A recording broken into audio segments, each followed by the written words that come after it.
നമ്മുടെ നാട്ടിലെ കോർപ്പറേറ്റ് കമ്പനികൾക്കെതിരെയോ അല്ലെങ്കിൽ വലിയ ധനകാര്യ സ്ഥാപനങ്ങൾക്കെതിരെയോ കോടികളുടെ ബിസിനസ് ചെയ്യുന്ന ആൾക്കാർക്കെതിരെയോ ഒന്നും നമുക്ക് പാവപ്പെട്ടവർക്ക്, പ്രത്യേകിച്ചും പാവപ്പെട്ടവർ, അത് അണ്ടർലൈനായിട്ട് ഞാൻ പറയുകയാണ്, പണമില്ലാത്തവൻ കേസിനോ കാര്യങ്ങൾക്കോ മറ്റുള്ളതിനോ ഒന്നും പോകാൻ പറ്റാത്തൊരു സാഹചര്യമാണ് നമ്മുടെ നീതിന്യായ വ്യവസ്ഥയിൽ ഇപ്പം നടന്നുകൊണ്ടിരിക്കുന്നത്. കാരണം എന്താണെന്ന് പറഞ്ഞാൽ, നമ്മൾക്ക് ഒരു ബുദ്ധിമുട്ടുണ്ടായി, ഒരു സ്ഥാപനത്തിൽ നിന്ന് ഒരു ബുദ്ധിമുട്ടുണ്ടായി. അതൊരു കോർപ്പറേറ്റ് കമ്പനി ആയിരിക്കാം, അല്ലെങ്കിൽ ഒരു ട്രാവൽ റിക്രൂട്ട്മെൻറ്റ് കമ്പനി ആയിരിക്കാം, എറണാകുളത്തുള്ള ഒരു ട്രാവൽ റിക്രൂട്ട്മെൻറ്റ് കമ്പനി ആയിരിക്കാം, എന്തുമായിക്കോട്ടെ.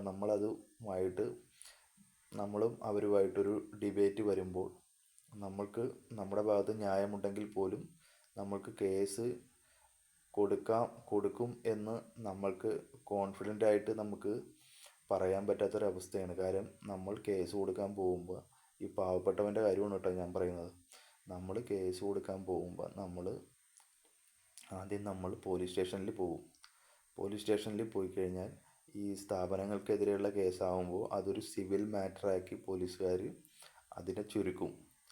പോലീസുകാർ അതിൽ വലിയ ഇമ്പോർട്ടൻസ് കാണിക്കില്ല. നമ്മൾ പോകുന്നത് ഇവരുടെ ഹയർ ഡിപ്പാർട്ട്മെൻറ്റിലേക്കായിരിക്കും. പോലീസിൻ്റെ SP അങ്ങനെയുള്ള ആൾക്കാർക്ക് കേസ് കൊടുക്കണം. അവർക്ക് കൊടുത്ത പരാതിയുടെ കോപ്പിയുമായിട്ട് നമ്മൾ അഡ്വക്കേറ്റ്സിനെയാണ് നമ്മൾ കാണുന്നത്. അഡ്വക്കേറ്റ്സിനെ കാണുമ്പോൾ അഡ്വക്കേറ്റ്സ് നമ്മുടെ നിലവാരം, നമ്മുടെ സാമ്പത്തിക നിലവാരം അവർ അളക്കും.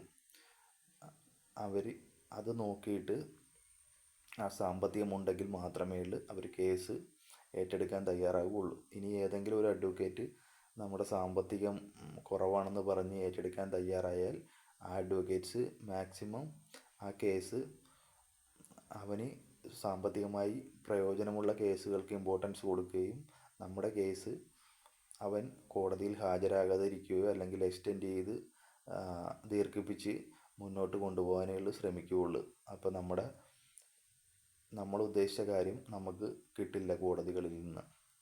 പിന്നീട് അടുത്ത വിഷയം എന്താണെന്ന് പറഞ്ഞാൽ, ഇതിൻ്റെ കാലതാമസം, വിധി വരാനുള്ള കാലതാമസം. ഇത് നീണ്ടു പോകുന്നിടത്തോളം കാലത്തോളം നമുക്ക് അതിനനുസരിച്ച് നമ്മൾ അഡ്വക്കേറ്റ്സിന് കാശ് കൊടുക്കാനായിട്ട് തയ്യാറാവണം.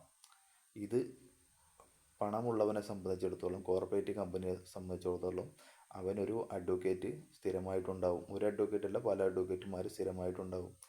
അതൊരു വിഷയമുള്ള കാര്യമല്ല. അവൻ ആ കേസ് എക്സ്റ്റെൻഡ് ചെയ്ത് വിധി വരാതെ മുന്നോട്ട് കൊണ്ടുപോകാനായിട്ട് അവൻ തന്ത്രപരമായിട്ട് ശ്രമിച്ചുകൊണ്ടിരിക്കും.